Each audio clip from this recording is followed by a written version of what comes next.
Bonjour à tous. Alors aujourd'hui, je vais donner la solution de l'examen que j'ai posté il y a quelques jours sur la chaîne.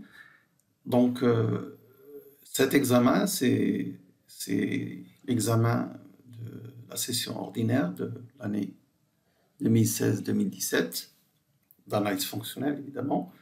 Alors, il y a un exercice que nous allons corriger aujourd'hui. Donc voilà, formé de deux parties A et B. Alors donc, on se place dans l'espace L des suites de nombres complexes de carrés sommables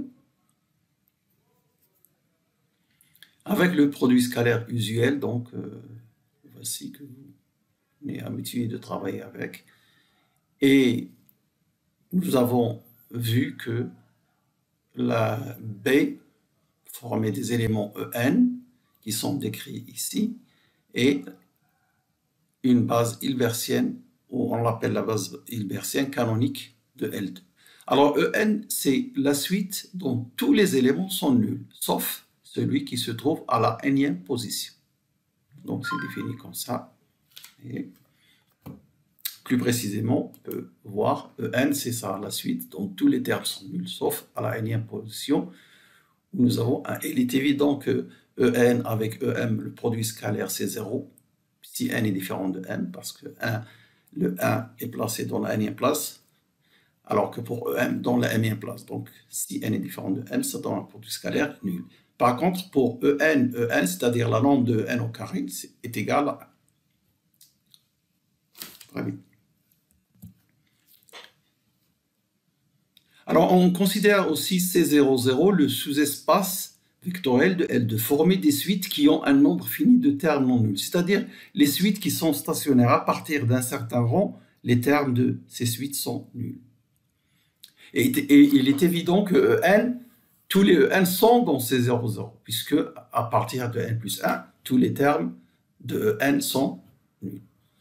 Alors maintenant, passons à la question numéro 1 dans la partie 1. Donc, on se donne l'application de f de L2 vers C définie par f de x qui a x, la suite xk, k supérieur ou égal à 1, associe xp, c'est-à-dire la composante d'ordre p, plus xp plus 1, plus a, xp plus 1, où a est un nombre réel fixé, et p est un entier fixé aussi. Donc voilà ce qu'on associe à x par cette application. Montrer que f est une forme linéaire continue dont on déterminera la norme de f. Bon. Nous avons vu dans le cours que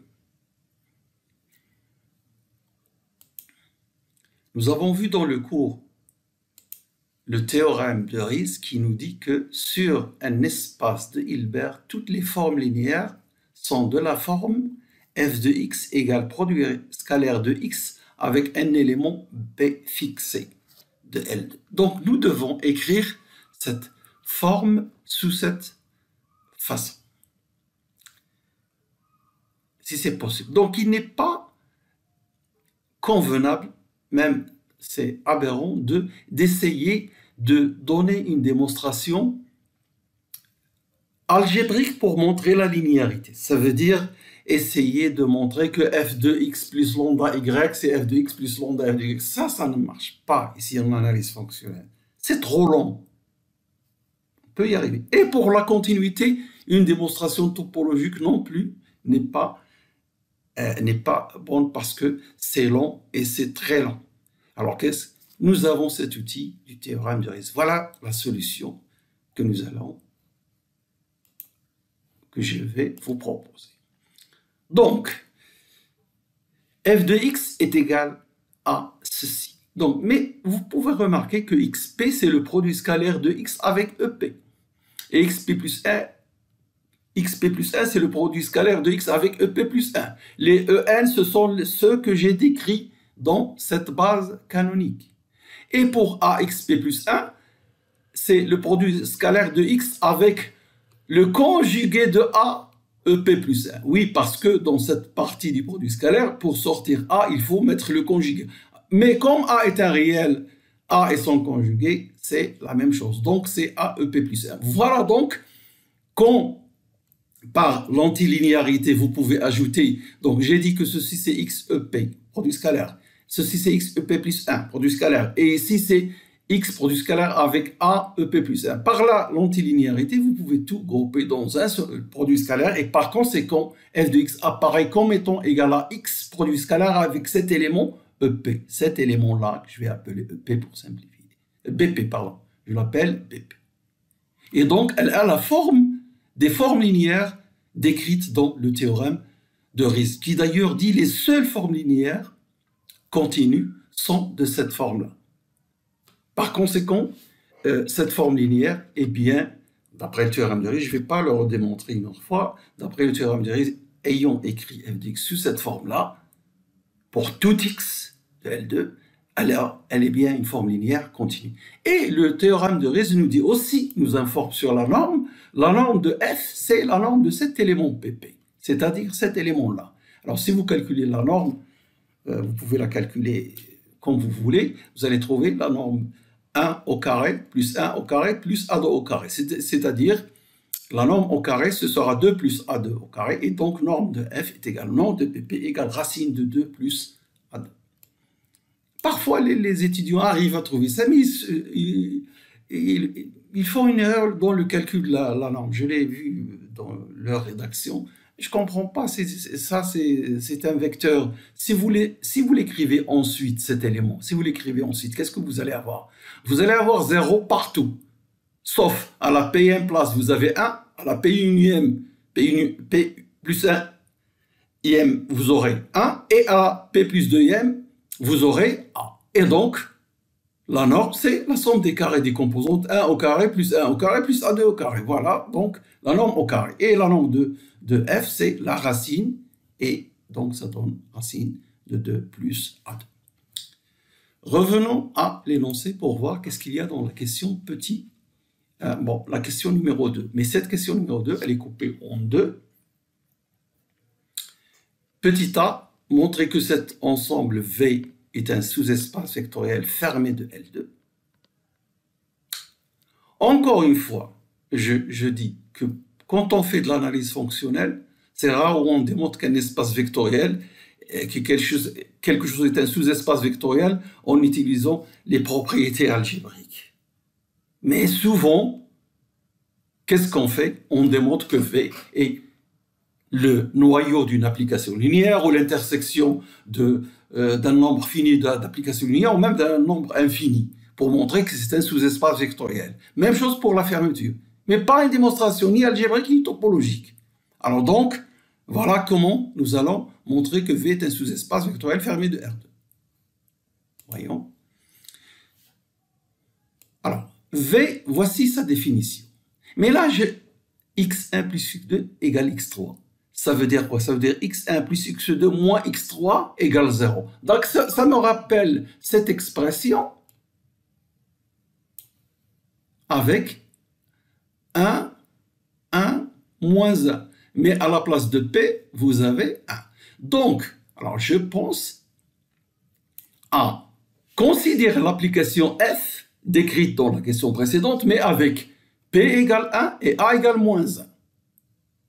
Donc, le vecteur qui définira la forme linéaire, f de x, c'est ce vecteur E1 plus E2 plus A, E3, c'est-à-dire moins E3. Et donc, ici, nous avons V s'exprime comme étant les x tels que f de x égale 0. F, c'est l'f de la question précédente avec les paramètres P égale 1, A égale moins 1. Nous avons vu que c'est une forme linéaire, donc ceci, c'est le noyau de f. Le noyau d'une forme linéaire est un espace vectoriel, est un sous-espace vectoriel grâce à la linéarité et il est fermé grâce à la continuité. N'oubliez pas que nous avons vu que f est linéaire continue, d'après le théorème de Riesz. Bon, en même temps, on peut dire que f de x égale 0. Ça veut dire quoi f de x égale 0? Ça veut dire ce x B1 égale 0, c'est-à-dire les éléments x orthogonaux à B1, ce B1-là. Et donc, le orthogonal à B1, ça veut dire orthogonal à la droite B1, que je note vectoriel B1, le sous-espace vectoriel engendré par B1. Donc, R de f est égal à l'orthogonal de la droite linéaire engendrée par B1. Voilà donc, alors je répète, c'est un sous-espace vectoriel fermé grâce à cette écriture. V égale ker de F, le noyau d'une forme linéaire continue. Voilà donc pour B, pour petit a, pardon. Alors petit b, justement, déterminer explicitement V orthogonal. Ça veut dire le trouver, cet ensemble, et aussi sa dimension. Alors, nous avons préparé la solution en écrivant ker de F est égal à ça. D'ailleurs, je n'avais pas besoin de petit a de cette écriture, mais il est bien de le noter que ker de F, c'est l'ensemble des éléments qui sont tels que xb1 égale 0. Donc, les éléments x orthogonaux à B1. Donc, ker de F est égal à ça. Alors maintenant, pour calculer V orthogonal, donc V est égal à ça. J'applique l'orthogonal une deuxième fois, donc je trouve vectoriel de B1 orthogonal, orthogonal. Et nous avons vu, comme conséquence du théorème de la projection orthogonale, que quand vous avez F complet dans un espace réel hilbertien, F orthogonal, orthogonal égale à F. Si en plus l'espace ambiant qui est ici L2 est fermé, est complet, comme L2 c'est un Hilbert, alors il suffit que cet espace soit, enfin il suffit de dire qu'il est fermé. Et une droite vectorielle, c'est quoi sa base? C'est un élément et c'est un espace de dimension finie, évidemment, il est fermé. Il est même de dimension 1. Et justement, ça répond à la deuxième partie de ta question. V orthogonal est de dimension 1. Alors, qu'est-ce que j'ai utilisé dans cette relation? J'ai utilisé cette remarque. V est égal à orthogonal de vectoriel B1. C'est-à-dire la droite engendrée par B1. Et qu'est-ce que j'ai utilisé aussi? La propriété F orthogonal égale F. Valable dans L2 si F est fermé, ce qui est le cas pour cet ensemble puisqu'il est de dimension 1, il est donc fermé. Voilà, nous avons répondu à la question petit b. Très bien. Alors maintenant, abordons la deuxième partie de cet examen. C'était une question de cours au début de donner la définition d'une base hilbertienne. Question de cours, mais je vais détailler un peu plus, expliquer Alors, pour répondre, il fallait dire que dans un espace hilbertien, S, une famille S dont H est dite base hilbertienne, si elle est orthonormale et totale. Orthonormale, ça veut dire orthogonale, et puis chaque élément de S est de norme 1. Et totale, ça veut dire que l'espace engendré par S est dense dans H. Donc, voilà les définitions. S est dite orthogonale si UU' égale 0 pour tout UU' dont S différent, distinct. S est dite orthonormale si elle est orthogonale et en plus chaque élément de S est de norme 1. Et S est dite totale si l'espace engendré par S, que je note vectoriel S, est dense dans H. Voilà donc la définition. Mais pour répondre, il fallait dire juste cette ligne. Base hilbertienne, ça veut dire orthonormale totale. Et totale, voilà ce que ça veut dire. Bien. Alors, deuxième question. Montrer que C00 est dense dans L2. Alors, dans ceci, pour compléter la question numéro 1, en fait, ici, cet exemple, on peut le faire entrer dans la question numéro 2. Je donne un exemple d'une base hilbertienne. Ce que nous avons dit, et d'ailleurs, ce n'est pas nécessaire, ce n'était pas obligatoire de démontrer que B est une base hilbertienne parce que nous l'avons vu dans le cours. Mais je vais vous montrer pourquoi B. Alors B, c'est quoi? C'est la famille qui est décrite dans l'énoncé. B, c'est la famille, voilà, la famille des EN. Je rappelle, EN, c'est un élément de L2 qui consiste en la suite dont tous les termes sont nuls, sauf celui de la nème place qui vaut 1. Alors, cette famille B, formée des EN, alors c'est une famille, c'est une suite d'éléments de L2. Et chaque élément de L2 est une suite. Donc, C. Bon, revenons à la solution. Alors, cette famille est une base hilbertienne. D'abord, il faut remarquer que B est orthonormal. B est orthonormal. Je l'ai rappelé ici. Voilà. La norme de n est égale à 1. Le produit scalaire entre deux éléments EN et EM avec des indices différents, évidemment, c'est nul. Ensuite, alors, pour montrer que la famille B sans l'espace engendré par B est dense. En fait, l'espace engendré par B, c'est C00. C'est-à-dire les combinaisons linéaires d'éléments de B, ce sont l'espace C00.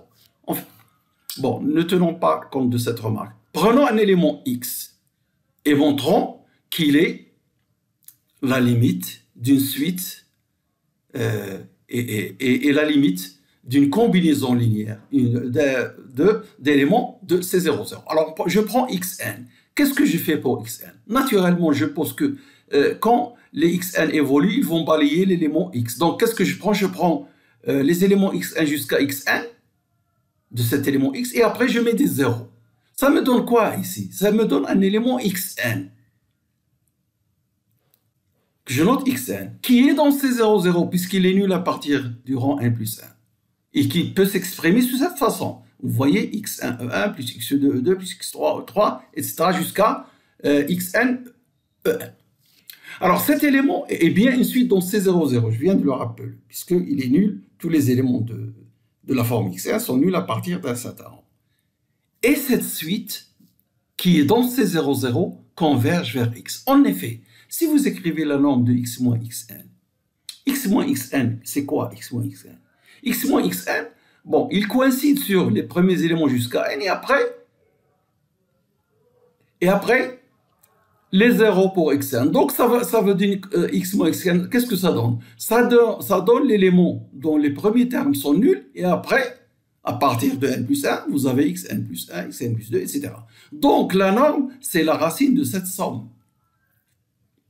Je répète parce que x moins xn, c'est un élément dont tous les termes sont nuls de 0 de la position 1 jusqu'à la position n. Et après, les éléments de cette suite sont petit x n plus 1, petit x n plus 2, etc. Donc, la norme, c'est la somme des carrés des modules au carré, somme à partir de n plus 1, à la puissance n demi. Et ça tend vers 0. Pourquoi ça tend vers 0? Parce que cette série est convergente. Donc, son reste d'ordre n tend vers 0 et la racine carrée d'une suite qui tend vers 0 également. Voilà. Donc, puisque xn est une suite dans C00 qui converge vers x, j'ai démontré que tout élément de L2 est limite d'une suite dans C00. Ainsi, C00 est dense dans L2 et la preuve de la deuxième question est faite. Très bien. Donc, je rappelle que la deuxième question de la partie B demande de montrer que C00 est dense dans L2. Alors ce C00, en fait, il est dense dans tous les espaces LP. Tous les espaces LP. Mais il n'est pas dense dans L infini. LP avec P réel. Il n'est pas réel supérieur à 1. Il n'est supérieur ou égal à 1. Il n'est pas dense dans L infini. Alors, vous remarquez que dans cette question, j'ai dit, remarquez que B est une base hilbertienne de L2, ou utiliser la définition de la densité. Remarquez que B est une base hilbertienne de L2, ça nous l'avons vu dans le cours. Et on le dit dans l'énoncé, on n'est pas obligé de le redémontrer. Alors comment faire à partir de juste la remarque que B est une base hilbertienne de L2, montrer cette question, C00 est dense dans L2. Voilà. Alors vous avez B est inclus dans C00, on l'a dit, parce que B, il est formé de suites qui ont des termes tous nuls, sauf le terme qui est dans le rang, par exemple, EN, le seul terme qui est non nul dans EN, c'est l'élément 1 à la nème position. Donc, alors, de cette inclusion, vous aurez l'espace engendré par B est inclus dans C00. Pourquoi? Parce que C00 est un espace vectoriel, donc il contient les combinaisons linéaires d'éléments de B. Et il est inclus dans L2, évidemment, parce qu'il est formé de suites ayant un nombre fini de termes. Donc la somme de la série correspondante à la série T carré est convergente. Maintenant, quand vous passez à la fermeture fermeture de cet ensemble est inclus dans la fermeture de C00, inclus dans L2. L'espace ambiant, dans sa fermeture, c'est lui-même. Et ceci est égal à L2 parce que B est une base hilbertienne. Ça veut dire B est total. Donc, du coup, nous avons ceci, et donc ça montre que l'espace engendré par C00, sa fermeture est égale à L2. Voilà ce qu'on aurait pu faire. Bien. Alors maintenant, il nous reste une dernière question sur l'application linéaire de C00 vers C qui consiste en ceci, L de X, c'est la somme des composantes de l'élément X. Alors vous pouvez dire, est-ce que cette série est convergente? Oui, parce que X est un élément de C00, c'est-à-dire que les XK sont tous nuls, sauf un nombre fini de termes. Donc, en fait, cette somme est une somme finie, mais on ne sait pas où elle s'arrête, parce que chaque X, il s'arrête à un petit n qui dépend de X. Bon, alors la linéarité est affirmée dans l'énoncé, c'est pas la peine de le redémontrer pour ne pas perdre de temps dans un examen. Et ici, chez nous, les examens, c'est 1h30, hein, donc il ne faut pas perdre le temps, mais répondre à la question. Et cette question, c'est elle n'est pas continue. Alors nous allons voir la solution où nous allons faire une démonstration par l'absurde. L est une application linéaire entre deux espaces vectoriels, C00 et C. Si elle est continue, elle vérifie une relation de cette forme. La norme de l'image dans C, la norme dans C, c'est le module, est inférieure à une constante fois la norme de U dans l'espace type. Si on suppose cette relation vraie, alors je l'applique à des éléments particuliers, les UN. UN, c'est la suite dont tous les termes sont nuls, sauf les premiers qui sont 1, 1 demi, 1 tiers, jusqu'à 1 sur n. D'accord. Donc c'est un élément de C00, je peux lui appliquer cette relation. Surtout, ne prenez pas la suite 1 sur n tout entière parce que ce n'est pas un élément de C00. Donc si je prends ceci, cet élément, voilà ce que ça donne la L de U, cette somme partielle de la fameuse série 1 sur K. Le terme général 1 sur K est inférieur à 1 fois la somme, la norme de ceci, c'est la somme des carrés des réels 1 sur K à la puissance, tout à la puissance 1 demi.